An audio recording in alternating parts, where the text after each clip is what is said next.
నమస్కారం ఇది సంగతికి స్వాగతం వరుస విపత్తుల నుంచి ఇంకా కోలుకోనే లేదు దెబ్బ మీద దెబ్బ పంటి బిగువన భరిస్తూనే ఉన్నారు ఇంతలోనే మరో ముప్పు కలవరపెడుతోంది దేశ అన్నదాతలు వ్యవసాయ రంగాన్ని ఆందోళనకు గురిచేస్తోంది ఆ అనుకోని విపత్తు ఎల్ నినో ఎక్కడో దక్షిణ అమెరికాలో గాల్లో తేమంతా ఖర్చై దక్షిణాసియా దేశాల వర్షపాతానికి గండి కొట్టేదే ఈ ఎల్ నినో ఈసారి పెద్దగా వేచి చూడాల్సిన అవసరం లేకుండానే నైరుతి రుతుపవనాలు దేశాన్ని పలకరించాయి వర్షాలు ప్రారంభమయ్యాయి కానీ వాతావరణ విభాగం అంచనాలకు అనుగుణంగా ఎల్ నినో పంజా విసిరితే మాత్రం సాధారణ వర్షపాతంపై ఆశలు వదులుకోవాల్సిందే అసలే ఇదే ఎల్ నినో కారణంగా గత ఏడాది రైతులు నష్టపోయారు ఆ తర్వాత అకాల వర్షాలతోనూ దెబ్బతిన్నారు ఈ పరిణామాలతో మొత్తం దేశ ఆర్థిక వ్యవస్థే కుంగుబాటకు గురైంది వరుసగా రెండో ఏడాది ఎదురవుతున్న అవే పరిస్థితులను ఎదుర్కోవడం కత్తి మీద సాములా పరిణమిస్తోంది దేశానికి ఎల్ నినో ముప్పు ఏ స్థాయిలో ఉంది ఏ పరిస్థితులు ఎల్ నినో ప్రభావానికి దారితీస్తున్నాయి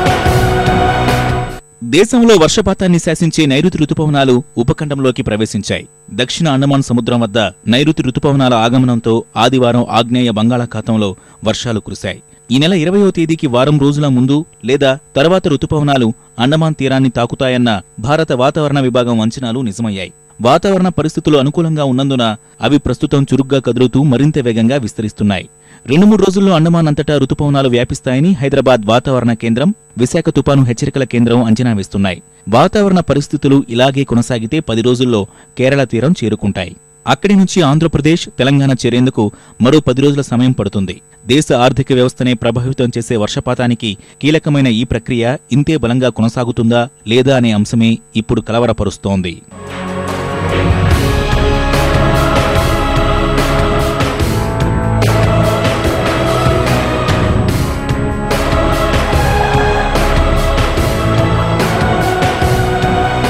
వాతావరణ విభాగం రుతుపవనాల అంచనాలు నెరవేరినందుకు సంతోషంగానే ఉన్న అసలు విషయం గురించి ఆలోచిస్తేనే గుబులు రేగుతోంది గత నెలలో అంచనాల విడుదల సందర్భంగా ఈ ఏడాది వర్షాభావ పరిస్థితులు ఏర్పడేందుకు 68% అవకాశం ఉందని వాతావరణ విభాగం ప్రకటించింది పసిఫిక్ మహాసముద్రంలో ఎల్ నినో కారణంగా పూర్తిస్థాయి వర్షపాతం కష్టమేనని నిపుణులు వివరించారు వాతావరణ విభాగం చెప్పినట్లుగా సాధారణం కంటే తక్కువ లేక లోటు వర్షపాతం నమోదైతే వరుసగా రెండో ఏడాది దేశం వర్షాభావ పరిస్థితి ఎదుర్కోవాల్సి ఉంటుంది గతేడాది వర్షాభావం కారణంగా దేశంలో వర్షపాతం 14% కుచించుకుపోయింది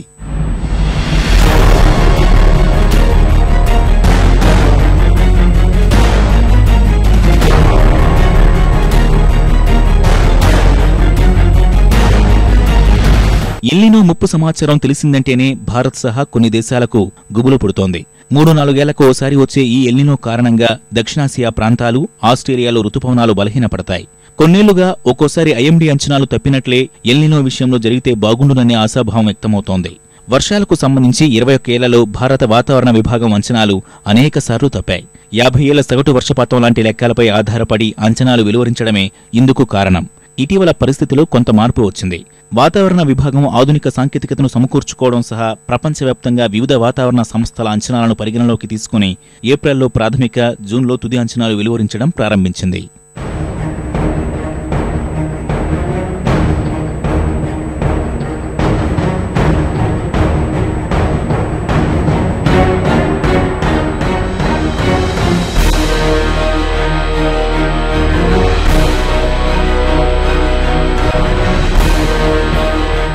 అంతర్జాతీయంగానూ వాతావరణ విభాగాలన్నీ ఎల్ నినో ఆగమనం తప్పదనే చెబుతున్నాయి అమెరికా వాతావరణ విభాగం NOAA ప్రస్తుత ఎల్ నినో ఈ ఏడాదంతా కొనసాగేందుకు 90% అవకాశాలు ఉన్నాయని స్పష్టం చేసింది ఆస్ట్రేలియా జపాన్ కూడా ఇదే విషయాన్ని నిర్ధారించాయి అంతర్జాతీయ రేటింగ్ సంస్థ మూడీస్ కూడా ఎల్ నినోతో భారత జీడీపీకి 2015లో అదనపు ముప్పు పొంచి ఉందని హెచ్చరించింది భారత్లో తొలి ప్రైవేట్ వాతావరణ సంస్థ స్కైమేట్ మాత్రం భిన్నమైన వాదన వినిపిస్తోంది ఈ ఏడాది వర్షాలు సాధారణ స్థితిలోనే ఉంటాయని ఎల్ నినో ముప్పు ఉన్నప్పటికీ రుతుపవనాలపై ప్రభావం పెద్దగా ఉండదని ఆ సంస్థ అభిప్రాయం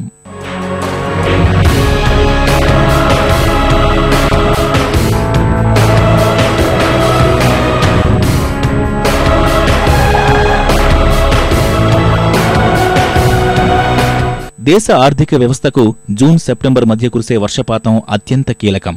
కరువు, అకాల వర్షాలు లాంటి వాతావరణ అసమతౌల్యంతో కునారిల్లుతున్న వ్యవసాయ రంగానికి వర్షపాతమే ప్రాణాధారం.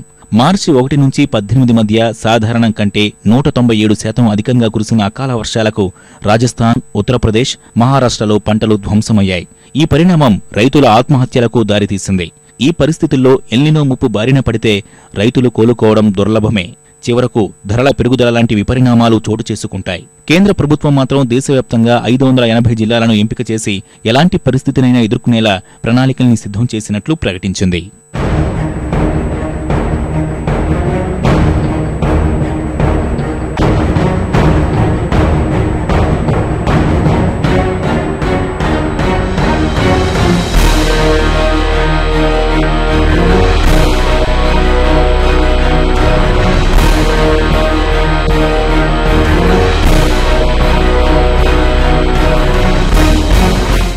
భారత్ లాంటి దేశాల వర్షపాతాన్ని తరచుగా ఆటంకపరిచే ఈ ఎల్నినో గురించి ఓసారి లోతుగా చూస్తే భూమధ్య రేఖ వెంబడి పసిఫిక్ మహాసముద్రంలో జరిగే తేడాలే ఇందుకు మూలం.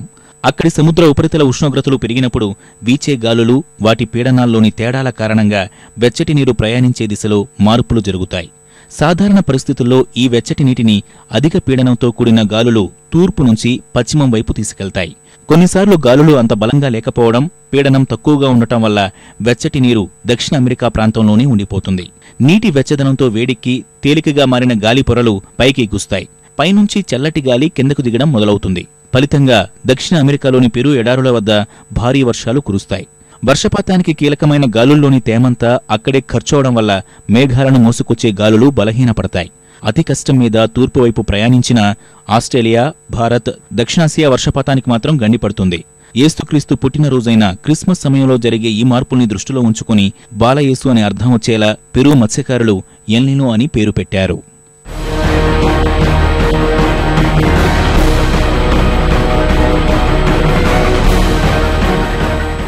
నైరుతి రుతుపవనాల ప్రభావంతో దేశానికి అవసరమైన వర్షపాతంలో 80% వరకు జూన్, సెప్టెంబర్ మధ్య కురుస్తాయి. ఈ మధ్యకాలంలో వాతావరణ అసమతౌల్య పరిస్థితులు పెచ్చుమీరిపోతున్నాయి. కొన్ని చోట్ల ఎక్కువ వర్షాలు పడటం, అతి తక్కువ సమయంలోనే జరిగిపోవడం సాధారణంగా మారుతోంది.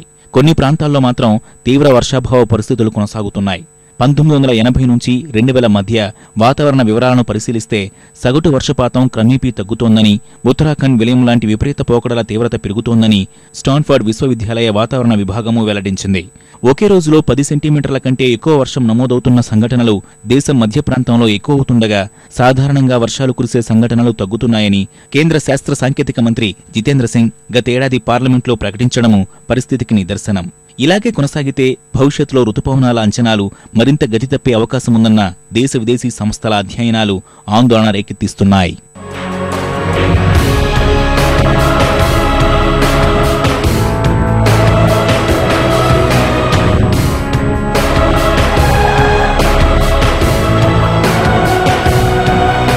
వాతావరణంలోని భౌతిక మార్పుల కంటే మానవ తప్పిదాలే ఈ అసమతౌల్య పరిస్థితులకు కారణమని చెప్పవచ్చు. పారిశ్రామిక యుగం ప్రారంభమైన నాటి నుంచి భూమి ఉష్ణోగ్రతలు పెరుగుతున్నాయి. గత 200 ఏళ్లలో దాదాపు 1 డిగ్రీ సెంటీగ్రేడ్గా ఈ పెరుగుదల నమోదైంది. అడవుల విస్తీర్ణం తగ్గిపోవడం, పెట్రోల్, డీజిల్ వంటి శిలాజ ఇంధనాలు విచ్చలవిడి వాడకము వాతావరణంపై ప్రతికూల ప్రభావం చూపుతోంది. Carbon dioxide, nitrous oxide, methane వంటి ప్రమాదకర వాయువులు వాతావరణంలో ఉండిపోయి వేడిని నిల్వ చేస్తాయి. భూతాపం ఈ విధంగా పెరిగితే ధ్రువ ప్రాంతాల్లో మంచు కరిగి సముద్ర మట్టాలు పెరిగిపోతాయని, తీర ప్రాంతాల్లోని మహానగరాలు నీట మునుగుతాయని ఐక్యరాజ్యసమితి ఏర్పాటు చేసిన inter governmental panel for climate change స్పష్టం చేసింది. వాతావరణంలో వచ్చిన ప్రతికూల మార్పు కారణంగానే ఎల్నినోలు గతం కంటే ప్రమాదకరంగా పరిణమించాయి. వాతావరణ వివరాలను నమోదు చేయడం మొదలుపెట్టిన 1880 నుంచి 2005 మధ్య వచ్చిన ఎల్నినోల్లో సగం కరువుకు కారణం కాలేదు. 1950 నుంచి 2005 మధ్య కాలంలో మాత్రం 13 సార్లు వర్షాభావ, కరువు పరిస్థితులు నమోదైతే 10 సార్లు ఎల్నినోలే కారణమయ్యాయి.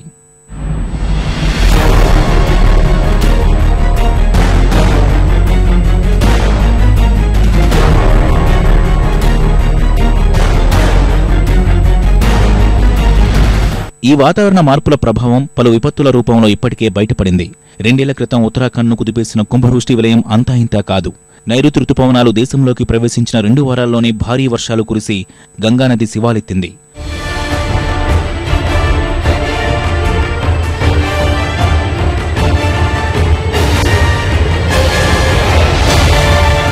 అంతకుముందు పాకిస్తాన్లో సంభవించిన కుంభవృష్టి, ఇటీవల కశ్మీర్లో అకాల వరదలకు వాతావరణ మార్పులే కారణమన్నది నిర్విదాంశం.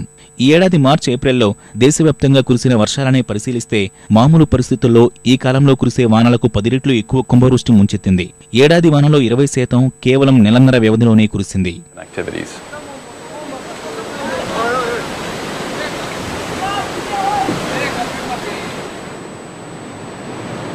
El Niño always strikes Peru first and hardest. ఇప్పటికే పలు సమస్యలతో సతమతమవుతున్న వ్యవసాయ రంగం, రైతుల్లో ఎల్నినో వార్తలు భయం గొలిపేవే. ముందస్తు చర్యలతో సిద్ధంగా ఉన్నామని చెబుతున్న కేంద్రం రైతులకు పూర్తి స్థాయిలో అండగా నిలబడాల్సి ఉంది.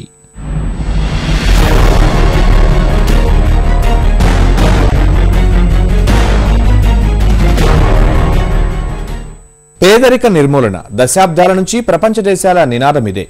ఈ దిశగానే ప్రణాళికలు రూపొందిస్తున్నారు, అమలు చేస్తున్నారు. లక్ష్య సాధనలో సంపూర్ణంగా విజయం సాధించకపోయినా గణనీయమైన మార్పులైతే చోటు చేసుకుంటున్నాయి. కొన్ని దేశాలు ప్రణాళికాబద్ధ ప్రగతిలో ఉత్తమ ఫలితాలు సాధిస్తే కొన్ని అట్టడుగున నిలుస్తున్నాయి. ఈ కోవలోకి వచ్చేవే సహస్రాబ్ది లక్ష్యాలు. 15 ఏళ్ల క్రితం పేదరికాన్ని నిర్మూలించగలమనే నినాదంతో 192 దేశాలు ప్రతినబూనాయి. అందుకు అనుగుణంగా కార్యాచరణతో అడుగులు వేశాయి. ప్రగతి సాధనలో ఆరోగ్య రంగంలో మిశ్రమ ఫలితాలు సాధించాయి. అభివృద్ధి ఆమడ దూరంలో ఉన్న ఆఫ్రికా దేశాల పరిస్థితిలో మాత్రం ఏం మార్పు లేదు. మొత్తంగా ఆరోగ్యపరంగా పర్వాలేదనిపించిన ఫలితాలు కనీస సౌకర్యాల కల్పనలో మాత్రం అట్టడుగు స్థానంలో నిలిచాయి. కాస్త మెరుగు అన్నట్లుగా ఉన్న ఈ ఫలితాలు ప్రపంచ దేశాలు మరో పోరాటానికి సిద్ధం కావాల్సిన అవసరాన్ని చాటి చెబుతున్నాయి.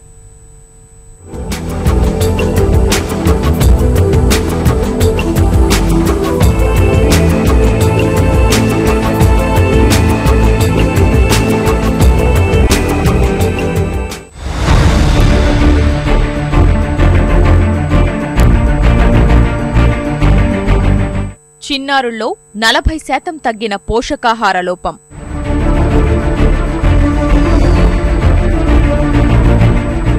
నలభై 49% తగ్గిన 5 ఏళ్లలోపు చిన్నారుల మరణాలు.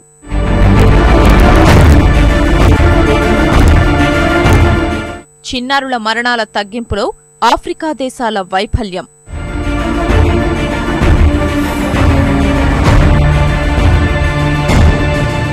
ప్రసూతి మరణాల తగ్గింపు లక్ష్యాన్ని అధిగమించిన భారత్.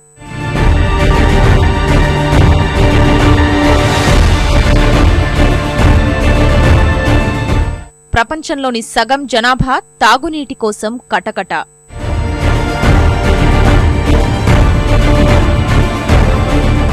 పదిహేనేళ్ల క్రితం ఐక్యరాజ్య సమితి వేదికగా ప్రపంచ దేశాలు విధించుకున్న లక్ష్య సాధనలో వెల్లడైన వాస్తవాలివి. పేదరిక నిర్మూలన నినాదంతో 192 దేశాల సహస్రాబ్ది అభివృద్ధి లక్ష్య ఛేదనలోని ప్రగతిని చాటి చెబుతున్న గణాంకాలివి. 2000 సంవత్సరం నుంచి ప్రారంభమైన అభివృద్ధి ప్రణాళిక మిశ్రమ ఫలితాలిచ్చింది. ప్రపంచ ఆరోగ్య సంస్థ నివేదిక ప్రకారం వైద్యం, ఆరోగ్యంలో దేశాలు కొంత మెరుగైనప్పటికీ తాగునీరు, మురుగునీటి వ్యవస్థ కల్పనలో ఎక్కడ వేసిన గొంగళి అక్కడే అన్నట్లుగా ఉంది.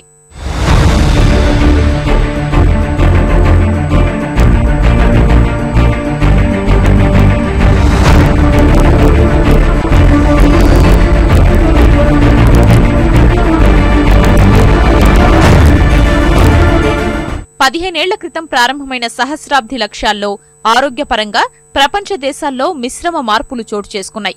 దేశాలు, ప్రాంతాల వారీగా అసమానతలు పెరిగిపోయాయి. ఆసియా, ఐరోపా దేశాలు ఆరోగ్యాన్ని కల్పించడంలో ముందడుగు వేస్తే ఆఫ్రికా రాజ్యాలు లక్ష్య ఛేదనలో సగానికి కూడా చేరుకోలేకపోయాయి. WHO సమగ్ర నివేదిక సారాంశం ప్రపంచ ఆరోగ్య స్థితిగతుల్ని కళ్లకు కడుతోంది. 5 ఏళ్లలోపు చిన్నారుల్లో 45% మరణాలకు పోషకాహార లోపమే కారణమని అధ్యయనాలు తేటతెల్లం చేస్తున్నాయి. అనారోగ్య ప్రపంచాన్ని సృష్టిస్తున్న పోషకాహార లోపంపై ప్రపంచ దేశాలు దృష్టి సారించాయి. 15 ఏళ్లలో సగానికి పైగా రూపుమాపాలని నిర్ణయించాయి. అనుకున్నట్లుగానే లక్ష్య సాధనలో ఆశించిన స్థాయిలో ముందడుగు వేశాయి. ప్రపంచవ్యాప్తంగా 40% మేర పిల్లల్లో పోషకాహార లోపాన్ని తగ్గించగలిగాయి. అమెరికా, ఐరోపా, పశ్చిమ పసిఫిక్ ప్రాంతాల్లో లక్ష్యానికి మించి తగ్గుదల నమోదైనట్లు ప్రపంచ ఆరోగ్య సంస్థ ప్రాంతీయ కార్యాలయాల లెక్కలు చెబుతున్నాయి.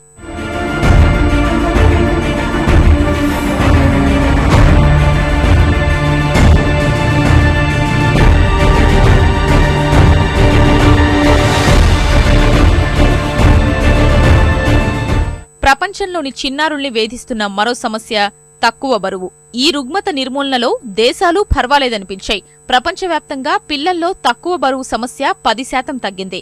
అభివృద్ధి చెందుతున్న దేశాల్లో 11% పడిపోయింది. 1990లో 28% ఉంటే 2013 వచ్చేసరికి 17% చేరింది. ఆగ్నేయ ఆసియాలో గణనీయమైన తగ్గుదల నమోదైంది. ఆహార వ్యవసాయ సంస్థ నివేదిక ప్రకారం 805 మిలియన్ల ప్రజలు ఆహార కొరతతో అల్లాడుతున్నారు. వీరిలో 790 మిలియన్ల మంది అభివృద్ధి చెందుతున్న దేశాల్లోనే ఉన్నారు.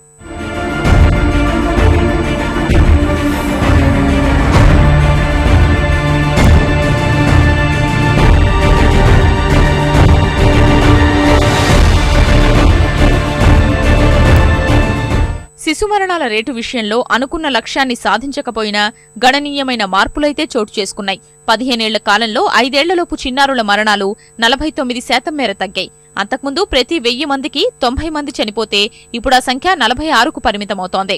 ఆఫ్రికా దేశాలు మాత్రం శిశు మరణాల తగ్గింపులో ఘోర వైఫల్యం నమోదు చేశాయి. ఈ అంశంలో 14 దేశాల ప్రగతి 0. ఆఫ్రికాలో 83%, అమెరికాలో 77%, పశ్చిమ పసిఫిక్లో 89%, మధ్యధరా సముద్ర సమీపంలో 62% దేశాలు సగం లేదా అంతకంటే తక్కువ లక్ష్యాన్ని సాధించగలిగాయి. నెలలోపు చిన్నారుల మృతులు 39%కి తగ్గాయి. 1990లో 47 లక్షల శిశువులు ప్రాణాలు విడిస్తే 2013 నాటికి ఆ సంఖ్య 28 లక్షలకు తగ్గింది.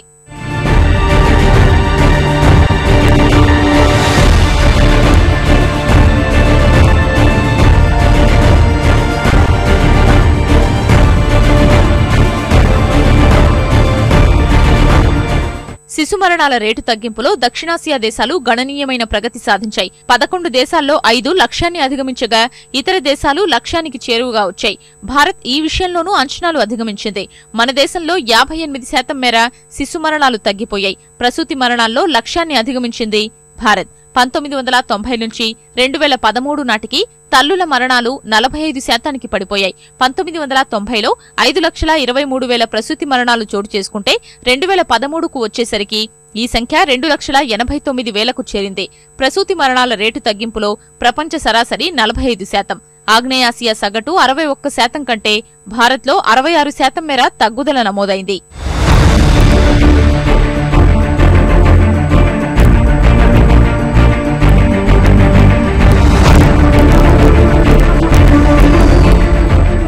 ప్రపంచాన్ని పట్టిపీడిస్తున్న హెచ్ఐవీ విషయంలో కొంత తగ్గుదల నమోదైతే మలేరియా, టీబీ ప్రభావాన్ని మాత్రం తగ్గించలేకపోయారు. గతంతో పోలిస్తే 2001 నుంచి 2013 మధ్యకాలంలో 10,30,000 తక్కువగా కొత్త కేసులు నమోదయ్యాయి. హెచ్ఐవీ చికిత్స శరవేగంగా అందుబాటులోకి వస్తోంది. అభివృద్ధి చెందుతున్న దేశాల్లో 1,29,00,000 మందికి, సహారా ఎడారి సమీప ఆఫ్రికా దేశాల్లోని 90 లక్షల మందికి హెచ్ఐవీ చికిత్స అందుతోంది. రోగులకు వైద్యం అందుతున్న ఫలితంగా హెచ్ఐవీ మరణాల సంఖ్య తగ్గింది. 2005లో 24 లక్షల మరణాలు నమోదైతే 2013 వచ్చేసరికి 15 లక్షలకు తగ్గింది. అయినా సమస్య ఇంకా ఆందోళనకర స్థాయిలోనే ఉందని ప్రపంచ ఆరోగ్య సంస్థ గణాంకాలు చెబుతున్నాయి. అభివృద్ధి చెందుతున్న దేశాల్లో మరణాలకు మలేరియా, క్షయ ప్రధాన కారణంగా మారిందని సహస్రాబ్ది లక్ష్య సాధన నివేదిక తేటతెల్లం చేస్తోంది. ప్రపంచంలో 300 కోట్ల మందికి పైగా ప్రజలు మలేరియా ప్రమాదాన్ని ఎదుర్కొంటున్నారు. ఇందులో 120 కోట్ల మంది తీవ్రమైన ప్రమాద జాబితాలో ఉన్నారు. ప్రపంచవ్యాప్తంగా మలేరియా 32.5% పెరుగుదల నమోదైతే ఆఫ్రికా దేశాల్లో 43%గా ఉంది. కొత్తగా మలేరియా సోకే వారి సంఖ్య 2000 నుంచి 2013 మధ్య కాలంలో 12.77% తగ్గింది. ఈ కాలంలో 227 మిలియన్ల నుంచి 198 మిలియన్లకు చేరాయి. 5,84,000 మలేరియా మరణాలు నమోదైతే ఇందులో 90% ఆఫ్రికాలోనే ఉండడం బాధాకరం.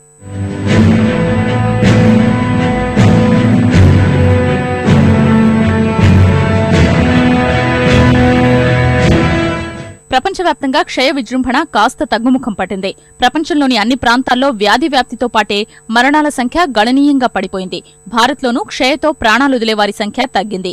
2000 సంవత్సరం వరకు ప్రతి 1,00,000 మందికి 39 మరణాలు సంభవిస్తే 2013 వచ్చేసరికి ఈ సంఖ్య 19కి చేరింది. 2013లోనే మన దేశంలో 12,40,000 క్షయరోగులు నమోదైనట్లు లెక్కలు చెప్తున్నాయి.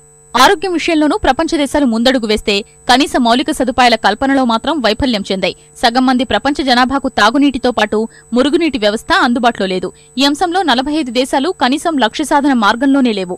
748 మిలియన్ల ప్రజలకు తాగేందుకు నీరు కూడా దొరకడం లేదు. ఈ అంశంలో దేశాల మధ్యే కాదు, దేశంలోని పట్టణాలు, పల్లెల మధ్య అంతరం తారాస్థాయికి చేరుతోంది.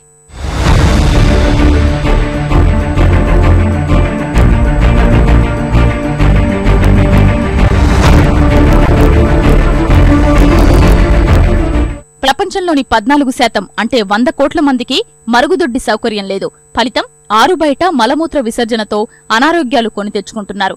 ఆఫ్రికా దేశాలు ఈ విషయంలో దయనీయ స్థితిలో ఉన్నాయి. ఇందులో 47 దేశాల్లో 7 మాత్రమే గుర్తించగలిగిన స్థాయిలో సానుకూల ప్రగతి సాధించాయి.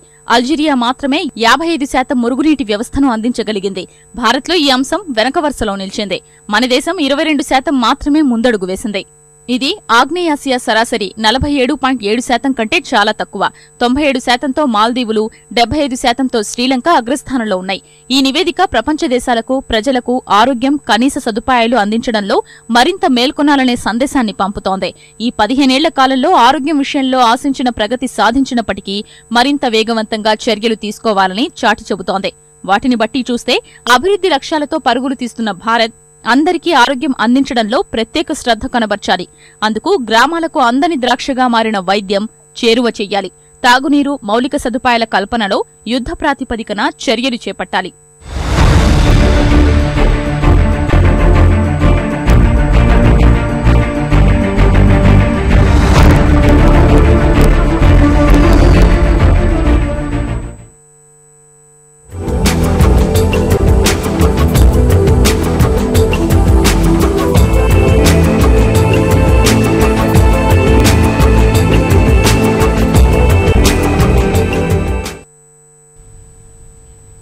మరిన్ని విభిన్న అంశాలతో మరో ఇది సంగతిలో కలుసుకుందాం. నమస్కారం.